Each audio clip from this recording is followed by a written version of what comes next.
If you've been hearing 30-33 everywhere, here's what it actually means and how to use it in a way that supports your training and your day-to-day energy. This is not a workout split. It's a simple nutrition framework that's usually explained as 30 grams of protein at your first meal, 30 grams of fiber across the day, and 3 servings of probiotic or fermented foods daily. The idea is to make your eating more structured without tracking everything. Quick clarification first, because a lot of people confuse the names. 30-33 is different from 30-30-30, which is the one that includes low-intensity cardio after a protein-focused breakfast. Today, we're only talking about the protein, fiber, and probiotic foods version. Let's start with the first 30 grams of protein at your first meal. This is popular for a simple reason. Protein supports muscle repair, it helps you feel full, and starting your day with enough of it tends to make it easier to eat well for the rest of the day without cravings taking over. In research on protein distribution and muscle protein synthesis, a common practical takeaway is that having a solid dose of protein per meal can be helpful, especially if you're trying to maintain or build muscle. Now think of 30 grams as an anchor, not a strict pass or fail number. You're not wasting protein if you go over it. It's just an easy target that nudges you away from the kind of breakfast that's basically coffee and carbs.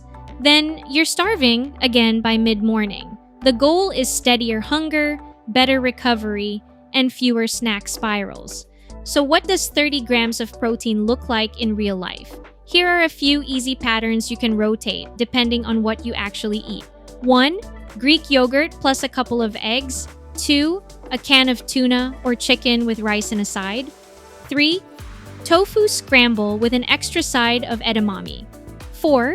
A simple protein smoothie, but make sure it actually hits the number and isn't just fruit and milk. You don't need to copy anyone's meal plan. You just want a first meal that keeps you stable. Next is the second 30 grams of fiber across the day. This is the unglamorous part, but it's honestly one of the most underrated habits for appetite control and digestion. Many people don't consistently hit fiber targets, and aiming for something like 30 grams tends to push you toward more vegetables, beans, whole grains, fruit, and seeds. That usually improves meal quality without you needing to obsess over calories. Fiber also slows digestion and helps you feel satisfied. If your usual pattern is you eat, then you're hungry again fast, or you feel like you need something sweet right after meals, getting your fiber up can help smooth that out. But here's the key. Don't jump from low fiber to 30 grams overnight. If your body isn't used to it, you might get bloated or uncomfortable. The better approach is to increase slowly and drink enough water while you do it. A simple way to hit fiber without turning it into math is this. Add 1 high-fiber base food each day, then build. Oats, chia, lentils, beans, chickpeas, sweet potato, vegetables you actually like, fruit you'll actually finish.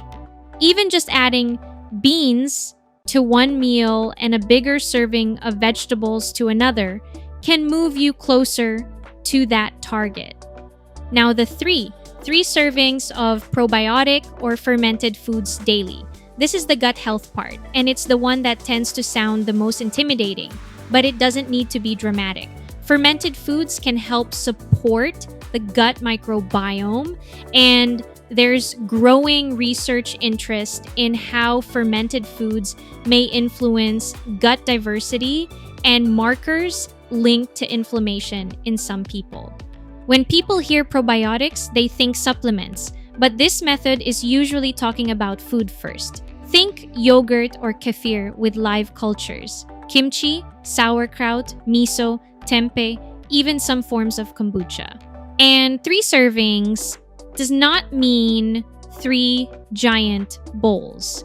It can be small and repeatable, like a cup of yogurt at your first meal, a small side of kimchi with lunch, and miso soup with dinner. Also, quick reality check. Fermented foods are not magic, and they're not for everyone. If you have IBS, you're sensitive to certain foods, Or you notice bloating with fermented items? Don't force it. You can scale it down, change the type, or focus more on fiber-rich plants because feeding beneficial gut bacteria also matters. So how do you actually do 30-33 in a normal day without turning it into a stressful checklist? Here's a simple flow.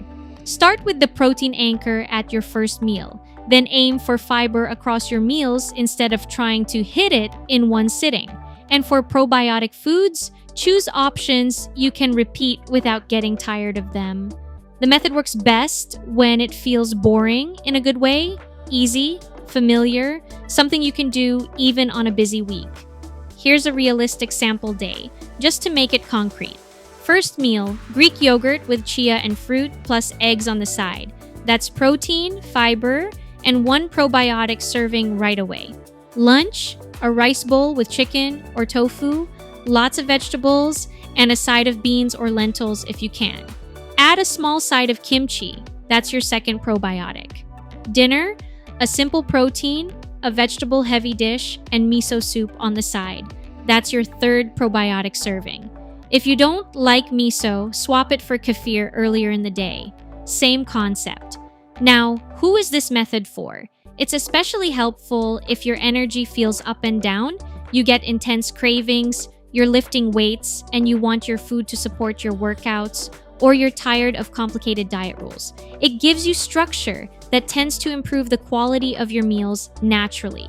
But here's the most important part. The biggest mistake people make with 30-33 is treating it like a strict rule and quitting when they don't hit the numbers. Think of it as a direction. If you hit 25 grams of fiber, you still won.